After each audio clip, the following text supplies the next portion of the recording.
Good morning, students. This is your chemistry class.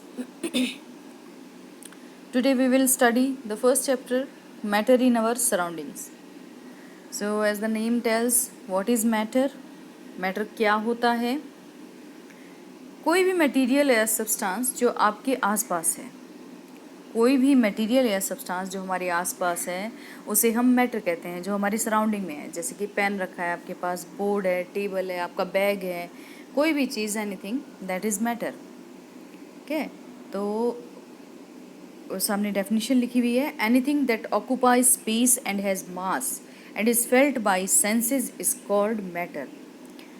Matter की पहचान क्या है कि कोई भी चीज़ जिसके पास मास है और जो स्पेस ऑक्यूपाई करता है, जगह घेर रहा है, स्पेस ऑक्यूपाई कर रहा है, उसे हम मैटर कहते हैं। जो मैटर है वो मॉलिक्यूल से मिलकर बना हुआ होता है या फिर पार्टिकल से मिलकर बना हुआ होता है। तो कोई भी पार्टिकल है, कोई भी मॉलिक्यूल है, उसका मास भी होगा, यानी कि वजन भी होगा, और वो स्पेस भी ऑक्यूपाई करेगा। बेसिकली कहा जाता है कि मैटर जो है वो 5 एलिमेंट्स से मिलकर बना हुआ है, जिन्हें कि हम पंच तत्व बोलते हैं हिंदी में, air, earth, fire, sky and water. तो सबसे पहले हम बात करते हैं कि जैसे कि मैंने कहा, मैटर जो है वो पार्टिकल से मिलकर बना हुआ होता है। Then what is particle? What are the characteristics of particles? Characteristic particles की बहुत ही सिंपल लैंग्वेज में अगर हम कहें तो बहुत ही स्मॉल पार्टिकल्स होते हैं। पार्टिकल्स का साइज़ जो है वो कैसा होता है? स्मॉल होता है, और ये मैटर जो है हमारा बहुत ही स्मॉल पार्टिकल से मिलकर बना हुआ होता है। दूसरी बात, जो पार्टिकल्स हैं उनके बीच में गैप भी होता है, vacant spaces exist between the particles. तीसरी बात, particles are in continuous motion, लगातार वो मूवमेंट करते रहते हैं। और चौथा जो इसका इम्पॉर्टेंट कैरेक्टरिस्टिक है वो क्या है कि particles are held together by forces of attraction. जो पार्टिकल्स हैं उनके बीच में आपस में एक तरह का अट्रैक्शन होता है, जिसे हम फोर्स ऑफ अट्रैक्शन बोलते हैं। तो ये जो है बहुत ही सिंपल सी लैंग्वेज में लिख रखा है, इसके अंदर जो कैरेक्टरिस्टिक्स ऑफ पार्टिकल्स हैं उनके बारे में बताया गया है। ये देखिए, मैटर जो है वो पार्टिकल से मिलकर बना हुआ है, डिफरेंट।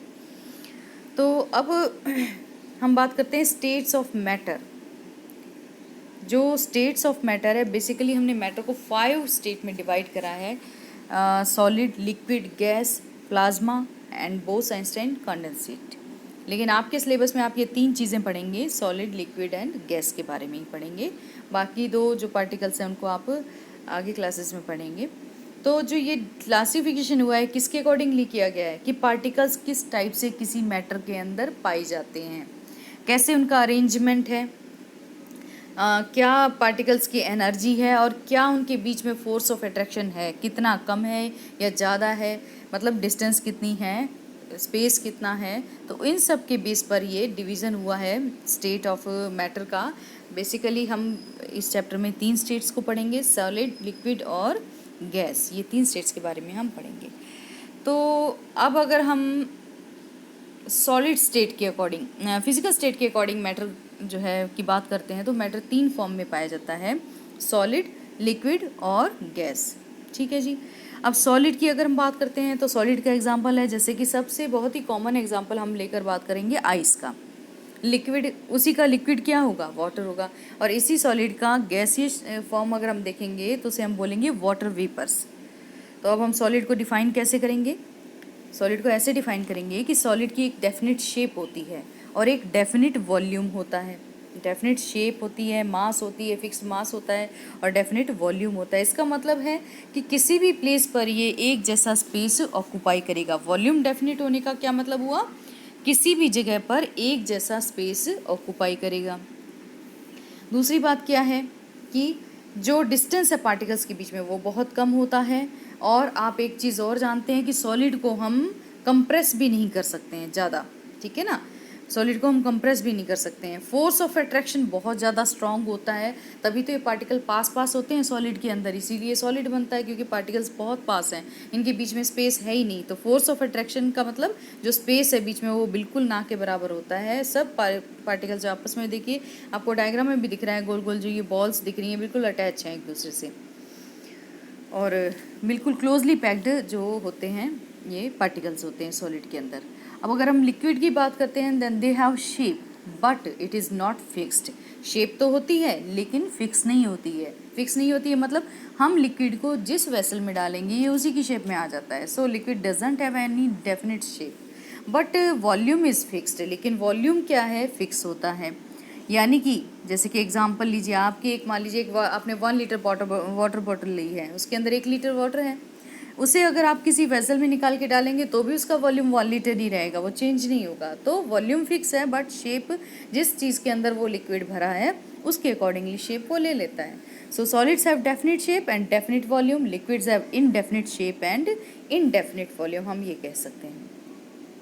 और भी कुछ कैरेक्टरिस्टिक बता रखी हैं इसकी कि इनकम्प्रेसिबल होता है ये भी, और डेंसिटी लोअर होती है सॉलिड की तुलना में। डेंसिटी लोअर होने का मतलब कितना डेंस है, जो पार्टिकल्स हैं वो बहुत ज़्यादा होंगे सॉलिड के अंदर, लिक्विड में आप देखिए कम दिखाई दे रहे हैं। फोर्स ऑफ अट्रैक्शन क्या होगा, सॉलिड की तुलना में कम होता है, तभी देखिए गैप दिखाई दे रहा है पार्टिकल्स के बीच में। इसका मतलब है फोर्स ऑफ अट्रैक्शन जो है वो काफ़ी कम है। ठीक है जी। अच्छा, और क्लोजली पैक्ड तो होते हैं लेकिन सॉलिड के जितना क्लोजली पैक्ड पार्टिकल्स इसके अंदर नहीं पाए जाते हैं। और अगर अब हम बात करते हैं गैस की, तो गैस में देखिए गैस की कोई भी डेफिनेट शेप नहीं होती है, कोई फिक्स शेप नहीं होती है और वॉल्यूम भी फिक्स नहीं होता। जैसे कि किसी परफ्यूम की बॉटल में गैस है, अभी बॉटल में जो गैस है उसे अगर आप ओपन करेंगे बॉटल को तो पूरे रूम में बाहर फैल जाएगी, उसकी स्मेल भी फैल जाएगी और गैस के जो मॉलिक्यूल्स हैं वो भी फैल जाएंगे। यानी कोई फिक्स वॉल्यूम नहीं है, एकदम से वो बढ़ता चला जाता है और पूरे के अंदर फैल जाता है। तो इस तरह से ना तो कोई फिक्स शेप है ना ही कोई फिक्स्ड वॉल्यूम है। और दूसरी बात ये है कि जो पार्टिकल का डिस्टेंस है बीच का वो काफ़ी ज़्यादा होता है, कंप्रेस कर सकते हैं आप गैसियस मॉलिक्यूल को, है ना। फोर्स ऑफ अट्रैक्शन क्या है, ना के बराबर है, बहुत ही ज़्यादा वीकेस्ट होता है। कितना दूर दूर आप देखिए मॉलिक्यूल्स कितनी दूर दूर हैं, कोई बीच में मतलब अट्रैक्शन नहीं दिखाई दे रहा है ज़्यादा और काफ़ी स्पेस दिखाई दे रहा है, इसका मतलब फोर्स ऑफ अट्रैक्शन काफ़ी कम है। एक कैरेक्टरिस्टिक और है मैटर की, वो है पार्टिकल्स के बीच में जो स्पेस जो है, ये एक इम्पॉर्टेंट कैरेक्टरिस्टिक है। जो मैटर आपने तीनों तरह का पढ़ा है, ये एक बहुत ही इंपॉर्टेंट कैरेक्टरिस्टिक है कि जो पार्टिकल के बीच में स्पेस है। सॉलिड में पार्टिकल देखिए काफ़ी क्लोज हैं, एकदम कॉम्पैक्टली अरेंज्ड हैं, और लिक्विड में पार्टिकल्स के बीच में गैप होता है, और गैस में पार्टिकल्स बहुत ही दूर दूर होते हैं। तो ये जो किसी भी मैटर में यानी कि सॉलिड, लिक्विड या गैस में जो पार्टिकल के बीच का स्पेस होता है, इसे हम बोलते हैं इंटरमॉलिक्यूलर स्पेस। ठीक है, ये देखिए इसमें लिखा हुआ भी है, इंटरमॉलिक्यूलर फोर्स लिखा हुआ है, जो हम ये टेबल को आप देख रहे हैं जिसमें कि डिफरेंशिएट करके दिखा रखा है सॉलिड, लिक्विड और गैस को। तो मैं दोबारा रिपीट कर देती हूँ कि ये जो किसी भी मैटर में, सॉलिड में, लिक्विड में, गैस में जो पार्टिकल्स के बीच का स्पेस होता है, इसे हम इंटरमॉलिक्यूलर स्पेस कहते हैं। इंटर का मीनिंग है दो या दो से ज़्यादा चीज़ों के बीच के अंदर का स्पेस, ठीक है ना। तो इंटरमॉलिक्यूलर मतलब मॉलिक्यूल्स के बीच में जो स्पेस है वो इंटरमॉलिक्यूलर स्पेस कहलाता है। सॉलिड में इंटरमॉलिक्यूलर स्पेस जो है वो ना के बराबर होता है, देखिए डायग्राम में आपको साफ दिखाई दे रहा है। लिक्विड में ये जो इंटरमॉलिक्यूलर स्पेस है थोड़ा सा ज़्यादा होता है, जबकि गैस में अगर हम देखेंगे तो देखिए पार्टिकल्स के बीच में कितना ज़्यादा स्पेस है, तो इंटरमॉलिक्यूलर स्पेस जो है वो गैस में बहुत ज़्यादा होता है। इसे हम इंटरमॉलिक्यूलर फोर्स ऑफ अट्रैक्शन भी कह सकते हैं। अट्रैक्शन, फोर्स ऑफ अट्रैक्शन मतलब एक फोर्स लग रहा है जिससे कि पार्टिकल एक दूसरे से बंधा हुआ है, तो इसे हम एक और नाम दे सकते हैं, इंटरमॉलिक्यूलर फोर्स ऑफ अट्रैक्शन। ये जो पार्टिकल्स हैं ये एक दूसरे को अट्रैक्ट करते हैं। सॉलिड में इंटरमॉलिक्यूलर स्पेस कम होने का कारण है इंटरमॉलिक्यूलर फोर्स का बहुत ज़्यादा होना। लिक्विड में इंटरमॉलिक्यूलर स्पेस मॉडरेट यानी कि मीडियम होने का मतलब है intermolecular force of attraction solid की तुलना में कम होता है। जबकि गैस में हम देख रहे हैं, साफ साफ दिख रहा है कि फोर्स ऑफ अट्रैक्शन बिल्कुल ना के बराबर होता है। ठीक है, इस बेस पर भी हम इसको डिफरेंशिएट कर सकते हैं। ये देखिए आगे इन्होंने थोड़ा सा वो जो प्रॉपर्टीज सॉलिड की मैंने ब्रीफ में लिख रखी थी उसे थोड़ा डिटेल में करके बताया हुआ है। अब नेक्स्ट कैरेक्टरिस्टिक है कंप्रेसिबिलिटी। आपने इसमें थर्ड पॉइंट में लिख रखा है सॉलिड्स के अंदर, ये सामने जो आपके लिखा हुआ है explanation for the properties of solids, तो इसमें एक और कैरेक्टरिस्टिक बता रखी है दैट इज़ कंप्रेसिबिलिटी। कंप्रेसिबिलिटी का मतलब क्या हुआ, प्रेशर लगाकर कंप्रेस करना किसी चीज़ को। कंप्रेसिबिलिटी तभी तो शो होगी जब हम प्रेशर लगाकर किसी चीज़ को कंप्रेस करके देख रहे हैं कि ये कितना कंप्रेस हो रहा है, कितना इस पर प्रेशर लग सकता है। तो यहाँ पर उल्टा होगा बिल्कुल जो अभी आपने पढ़ा था।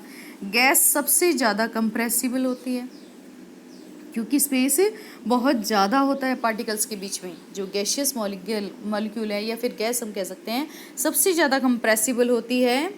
क्यों? क्योंकि जो पार्टिकल्स के बीच में गैप है वो कैसा होता है, बहुत ज़्यादा होता है। स्पेस जो है वो बहुत ज़्यादा होता है, इसलिए कंप्रेसिबल होती है।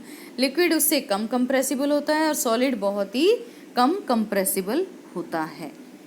ठीक है, बाकी पार्टिकल्स हम लोगों ने शेप वगैरह अभी डिस्कस कर लिए थे। और एक चीज़ और फैक्टर आता है इसमें, हीटिंग और कूलिंग। तो जब हम हीटिंग और कूलिंग से रिलेटेड कुछ बात करते हैं तो ऐसा है कि हीटिंग की तो हीट क्या है। सबसे पहले हम बात करेंगे हीटिंग की, तो हम ये जानेंगे कि पहले हीट होती क्या है। हीट एक एनर्जी है जो पार्टिकल्स के बीच में फोर्स ऑफ अट्रैक्शन को कम कर देती है ना। हम कहते हैं कि हीटिंग, हमने इस सॉलिड को हीट करा तो ये लिक्विड में कन्वर्ट हो गया। जैसे कि आइस है, जब वो गर्म होती है हीट करते हैं उसको तो वो लिक्विड में कन्वर्ट हो जाती है। तो हीटिंग है क्या चीज़? बेसिकली हीट एक एनर्जी है जो पार्टिकल्स के बीच में फोर्स ऑफ अट्रैक्शन को कम करती है। ठीक है ना, इसीलिए एक स्टेट से दूसरे स्टेट में पार्टिकल जो है वो चेंज हो रहा है। पार्टिकल्स के बीच में अगर फोर्स ऑफ अट्रैक्शन कम होगा, पार्टिकल दूर दूर हो जाएंगे। फॉर एग्जांपल सॉलिड को अगर हम हीट करेंगे तो वो पार्टिकल्स मूव करेंगे और वो लिक्विड बन जाएगा। इसी तरह से लिक्विड को अगर हम हीट करेंगे तो पार्टिकल और दूर जाएंगे और वो गैस में कन्वर्ट हो जाएगा। इसका उल्टा, यानी कि अगर हम बात करते हैं कूलिंग की, जैसे कि गैस को अगर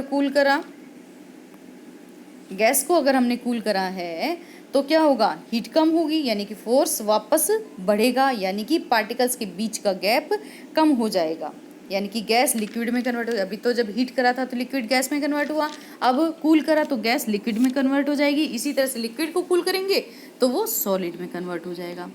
बहुत ही कॉमन एग्जाम्पल है, पानी का एग्जाम्पल हम लेते हैं कि पानी को अगर हमने कूल करा तो क्या होगा, वो आइस में कन्वर्ट हो जाएगा, है ना। देखिए डायग्राम में साफ दिखा रखा है फेज चेंजेस ऑफ मैटर, कि पानी को अगर हम कूल करेंगे तो वो आइस में कन्वर्ट हो जाएगा। और हीटिंग से इंटरमॉलिकुलर स्पेस जो है, फोर्स ऑफ अट्रैक्शन कम होता है और गैप बढ़ता है, जिससे वॉल्यूम भी बढ़ता है। लेकिन आप अगर कूल कर रहे हो तो वो अपोजिट हो जाता है उसका। जैसे कि सॉलिड, इस डायग्राम में साफ दिखा रखा है कि सॉलिड को हीट करा, लिक्विड बना। ठीक है, इस प्रोसेस को हम क्या बोलते हैं, मेल्टिंग बोलते हैं। सॉलिड को हीट करने पे वो किस में कन्वर्ट हो रहा है, लिक्विड के अंदर कन्वर्ट हो रहा है, और ये प्रोसेस क्या कहलाती है, मेल्टिंग कहलाती है। और लिक्विड को जब हम हीट करेंगे तो किस में कन्वर्ट हो रहा है, गैस के अंदर कन्वर्ट हो रहा है। ये प्रोसेस कहलाती है बॉइलिंग, या फिर वेपोराइजेशन भी बोलते हैं इसको। ठीक है ना, इवेपोरेशन भी है, वेपोराइजेशन भी है, ये प्रोसेस वेपोराइजेशन कहलाती है। इसी तरह से उल्टा कर दिया, अब हमने गैस को जब हमने कूल करा तो ये प्रोसेस क्या कहलाएगी, सामने साफ लिखा हुआ है, गैस को कूल करने पे जो प्रोसेस होती है क्या बन जाता है, गैस को कूल करने पे लिक्विड, और प्रोसेस कहलाती है कंडेंसेशन। इसी तरह से लिक्विड को कूल करने पे जो बन रहा है वो है सॉलिड, और ये प्रोसेस कहलाता है सॉलिडिफिकेशन। लेकिन कुछ सॉलिड ऐसे भी होते हैं जैसे कि कैम्फर है, कपूर पूजा पाठ में भी इस्तेमाल करते हैं हम लोग, या फिर नेफ्थलीन बॉल्स हैं।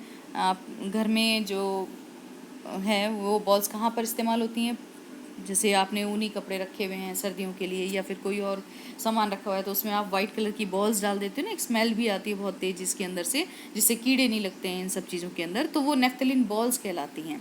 तो ये सॉलिड हैं, कैम्फर भी सॉलिड है, नेफ्थलीन बॉल्स भी सॉलिड हैं। लेकिन ये किस टाइप के सॉलिड्स हैं, ड्राई आइस भी सॉलिड है। ये क्या होता है कि डायरेक्टली अगर इनको हीट मिलती है तो डायरेक्टली ये गैस में कन्वर्ट हो जाते हैं, यानी कि बीच की स्टेट नहीं आती। जैसे यहाँ पर मैंने दिखा रखा है आपको, सॉलिड से लिक्विड, लिक्विड से गैस, फिर गैस से लिक्विड, लिक्विड से सॉलिड। तो ये बीच में जो लिक्विड वाली स्टेट आ रही है ना, ये स्टेट इसमें नहीं आती है। दोबारा रिपीट कर देती हूँ मैं कि कुछ सॉलिड ऐसे होते हैं जैसे कपूर है, कैम्फर है, जिसे कि इंग्लिश में कैम्फर बोलते हैं, नेफ्थलीन बॉल्स हैं, ड्राई आइस है, इनको अगर हीट किया जाएगा तो ये सॉलिड डायरेक्टली गैस में कन्वर्ट होते हैं, बिना लिक्विड में कन्वर्ट हुए। और ये जो प्रोसेस है, ये प्रोसेस क्या कहलाती है, सब्लिमेशन। ये प्रोसेस जो है ये सब्लिमेशन कहलाती है। और इसी तरह से अगर हम ड्राई आइस का एग्जांपल लेते हैं। ड्राई आइस क्या है? सॉलिड है। कार्बन डाइऑक्साइड को कूल करेंगे तो सीधे कार्बन डाइऑक्साइड ही होती है ड्राई आइस की फॉर्म में, ये सीधे किस में कन्वर्ट हो जाती है? गैस के अंदर कन्वर्ट हो जाती है। तो सॉलिड को हीट करने पे सीधे गैस में, या फिर गैस को कूल करने पे सीधे सॉलिड में जो कन्वर्ट हो रहा है उसे हम क्या बोलेंगे? डायरेक्टली सॉलिड में कन्वर्ट हो रहा है, ये प्रोसेस सब्लिमेशन कहलाता है। दोबारा रिपीट कर देती हूँ कि ड्राई आइस है, सॉलिड है, इसे कूल करेंगे तो सीधा गैस में कन्वर्ट हो जाएगा, और तो सॉलिड से गैस या गैस से सॉलिड जो भी प्रोसेस हो रहा है ये सब्लिमेशन कहलाता है। ठीक है जी, तो ये सब्लिमेशन हो गया। एक कंप्रेशन के बारे में एक थोड़ा सा मैं एक पॉइंट और बता देती हूँ कि कंप्रेशन मैंने बताया था कि प्रेशर लगाकर हम किसी चीज़ पे प्रेशर लगा रहे हैं। तो किसी वेसल में मान लीजिए गैस भरी, कंप्रेशन में स्टार्टिंग में मैंने जो कैरेक्टरिस्टिक है उसमें ये भी बताया था कि ये जो है सॉलिड, ये कंप्रेसिबिलिटी कम होती है, बिल्कुल ना के बराबर होती है, इनकम्प्रेसिबल। लिक्विड भी इनकम्प्रेसिबल ही होता है एक तरीके से, लेकिन गैस जो है ये कंप्रेसिबल होती है, इसे हम कंप्रेस कर सकते हैं। किसी वेसल में मान लीजिए गैस भरी है, उसे अगर हम पिस्टन, ऊपर एक होता है फ्लोटिंग कवर टाइप से, तो उसे पिस्टन बोलते हैं, उसे अगर हम पिस्टन के थ्रू कंप्रेस करेंगे गैस को तो क्या होगा? वो लिक्विड में कन्वर्ट हो जाएगी। इसका एक बहुत ही कॉमन एग्जांपल है एलपीजी। आप लोग बहुत अच्छी तरह से वाकिफ़ हैं एलपीजी से, बिकॉज एलपीजी कहाँ पाई जाती है? कैसे नाम सुना है इसका? जो हमारे घरों में सिलेंडर इस्तेमाल होता है खाना बनाने के लिए किचन में, उस सिलेंडर के अंदर एलपीजी गैस भरी होती है। इस एलपीजी की फुल फॉर्म होती है लिक्विफाइड पेट्रोलियम गैस, या लिक्विड पेट्रोलियम गैस भी बोलते हैं इसको। तो क्या है, मैं दोबारा रिपीट कर देती हूँ कि मान लीजिए किसी वेसल में गैस भरी है, उस पर पिस्टन लगा हुआ है, अगर हम उस पिस्टन के थ्रू उस गैस को कंप्रेस करेंगे वो लिक्विड में कन्वर्ट हो जाएगी, और यही इसी फार्मूले पे बेस्ड होती है आपकी एलपीजी, जो सिलेंडर में भरी होती है लिक्विड पेट्रोलियम गैस। कंप्रेस करके गैस को इस सिलेंडर के अंदर भरा जाता है एलपीजी को, और ये गैस लिक्विड फॉर्म में होती है सिलेंडर में। यहाँ प्रेशर बहुत ज़्यादा होता है, जैसे ही बाहर निकलती है ये किस में कन्वर्ट हो रही है? गैस में कन्वर्ट हो जा रही है। एक नाम और सामने आएगा आपके इसी टाइप की गैस का, वो नाम है सीएनजी। बहुत सुना होगा आप लोगों ने सीएनजी की, आजकल ऑटो और बहुत सारी गाड़ियाँ सीएनजी पे बेस्ड हैं, चलने लगी हैं। तो सीएनजी का फुल फॉर्म है कंप्रेस्ड नेचुरल गैस। ये भी सिलेंडर में भरी जाती है, बहुत ज़्यादा प्रेशराइज करके सिलेंडर में भरते हैं, और ये गैस भी सिलेंडर के अंदर लिक्विड फॉर्म में होती है, जैसे ही बाहर आती है ये एकदम से गैसियस फॉर्म में कन्वर्ट हो जाती है। तो कंप्रेशन का ये भी एक एग्जांपल है। सॉलिड में नहीं होता, लिक्विड में नहीं होता, गैस में होता है कंप्रेशन। बहुत अच्छा एग्जांपल है कंप्रेशन का गैस के अंदर एलपीजी और सीएनजी, लिक्विड पेट्रोलियम गैस और कंप्रेस्ड नेचुरल गैस। दोनों गैसेस सिलेंडर में भरी जाती हैं और लिक्विड फॉर्म में होती हैं, जैसे ही बाहर आती हैं ये किस फॉर्म में कन्वर्ट हो जाती हैं? गैस की फॉर्म में कन्वर्ट हो जाती है। तो आज का लेक्चर हम लोग बस यहीं कंप्लीट कर लेंगे। अब जो रिमेनिंग पोर्शन इस चैप्टर का बच गया है, यानी कि डिफरेंट टेम्परेचर स्केल्स के बारे में जानना, केल्विन जो टेम्परेचर है, या डिग्री सेल्सियस टेम्परेचर है, या फ़ारेनहाइट जो टेम्परेचर है, उसके बारे में हम डिस्कस करेंगे। ठीक है, वो नेक्स्ट लेक्चर में डिस्कस करेंगे। क्या बॉइलिंग है, इवेपोरेशन है, बस ये पोर्शन आपका रिमेनिंग रह गया इस चैप्टर में, जिससे कि हम अगले लेक्चर में कंप्लीट करेंगे।